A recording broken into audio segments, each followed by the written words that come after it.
ทักทายสบายดีพี่น้องท่านผู้ชมทุกท่านครับคลิปนี้เบิ่งอีสานขอยกเอาตำนานเรื่องเล่าท้องถิ่นที่มีความผูกพันกับวิถีชีวิตของพี่น้องไทยอีสานจนเกิดเป็นประเพณีเกิดเป็นวัฒนธรรม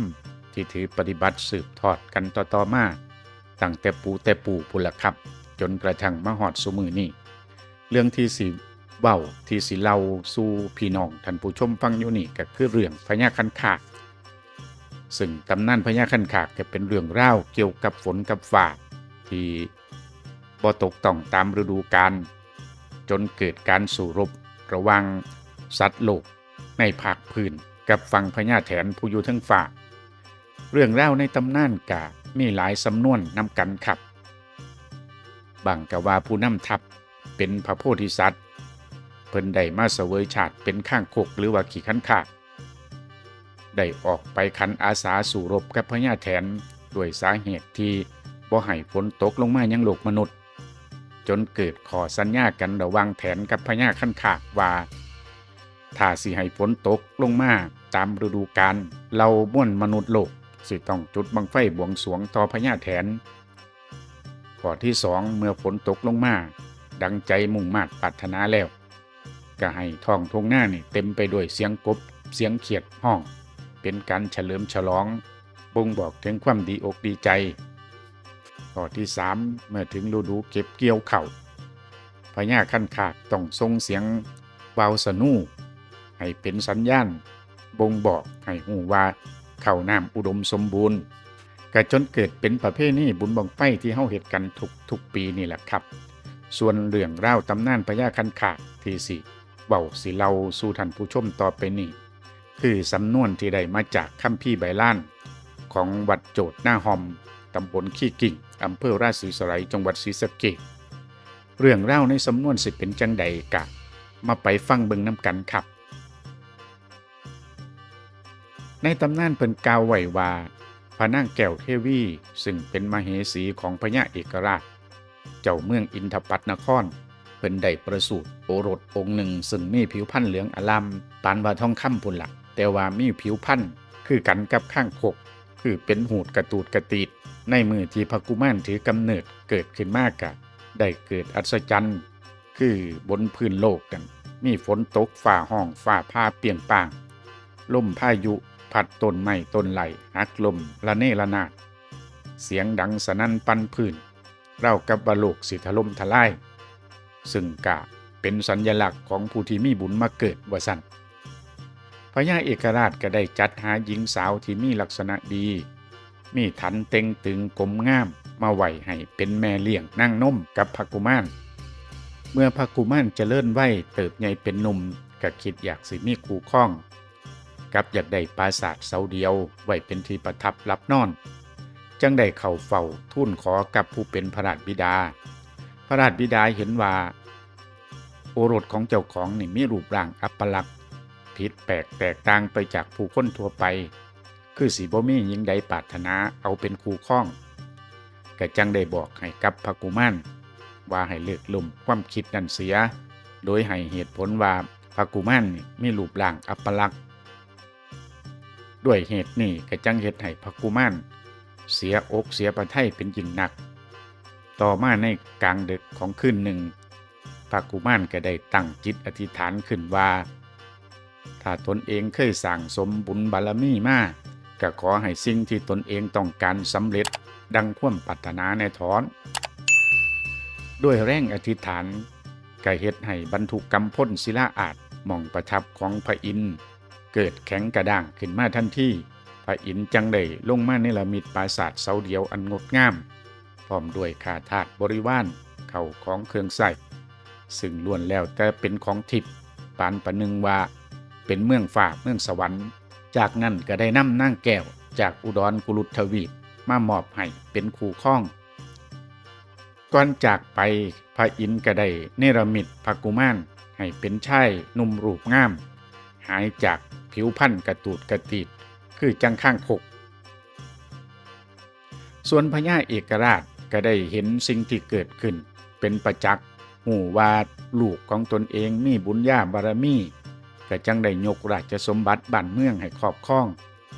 เมื่อพระกุมารได้ครองราชย์แล้วเจ้าเมืองทั้งหลายในชมพูทวีปกะพากันหลั่งไหลมาขออยู่ภายใต้ลมพระบารมีแม่พวกขุดท่าพญานาคพญาหงส์เหล่าสัตว์หน่อยสัตว์ใหญ่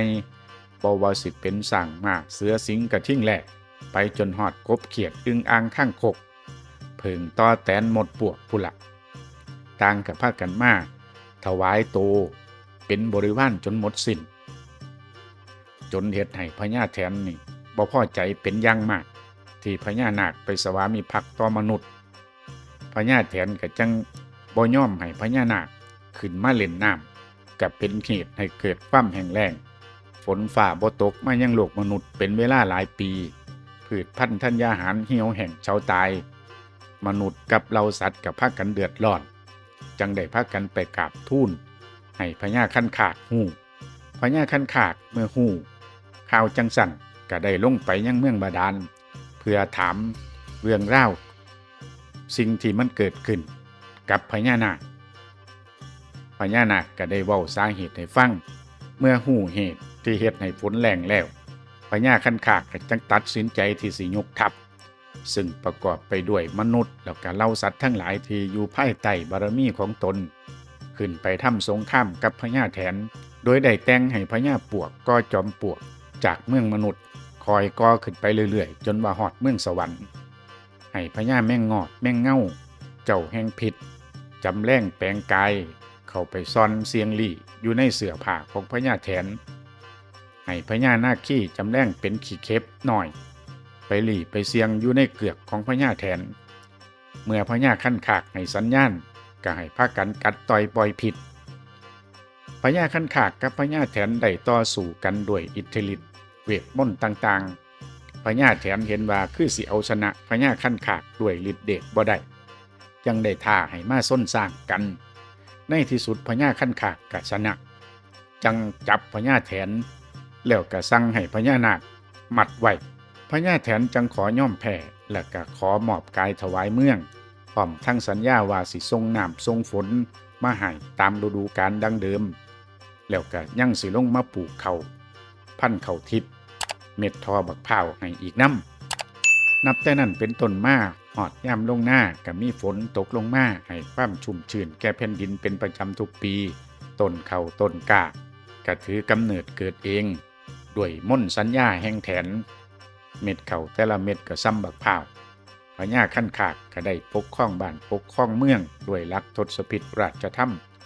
เจริญศีลภาวนาสร้างบุญกุศลอยู่บ่ได้ขาดก็เฮ็ดให้ภัยฝ่าประชาราษฎร์ได้รับความร่มเย็นเป็นสุขอย่างทั่วหน้าพญาคันคากมีอายุได้แสนปีกะสวรรคตหลังจากนั้นเป็นต้นมาชาวโลกก็ได้อาศัยหนทางที่พญาคันคากให้ปวกสร้างไว้ปีนไต่ขึ้นไปเรียนเอาเวทมนต์คาถากับพญาแถนเมื่อกลับลงมายังโลกมนุษย์แล้วก็ใส่คาถาอาคมที่ไปร่ำเรียนมาจากครูบาเดียวกันนั่นแหละไปเฮ็ดไปใส่ในทางผิดเกิดการรบราฆ่าฟันลมเสียหายตายเสียจากเป็นจำนวนมากแถมยังพากันขี้เกียจขี้ข้านบ่เอาใจใส่เลือกสวนไรหน้าเมื่อเขากล้าที่พญาแถนปลูกไว้ให้ตามสัญญาแก่เต็มที่สุกเต็มที่แล้วก็บ่พากันเฮ็ดเหล้าเฮ็ดช้างใส่มีแต่กินแต่เล่นนอนเว้นสารพัดแถมตำหนิตีติงว่าเขาที่แถนเนรมิตให้เม็ดใหญ่เกินไปลำบากยากต่อการอยู่การกินจังพากันซับกันฟันจนเม็ดเขาแตกกระจัดกระจายเป็นเม็ดเล็กเม็ดน้อยหลังจากนั้นเป็นต้นมาเขาก็บ่เคยมาเกิดเองคือเก่ามนุษย์ต้องวันไถปักดำจังสิได้กินข้าวพญาแถนเห็นชาวโลกละเลยศีลธรรมบ่ตั้งตนอยู่ในความดีงามก็จังได้ทำลายเส้นทางติดต่อระหว่างชาวโลกกับชาวแถนนับแต่นั้นเป็นต้นมา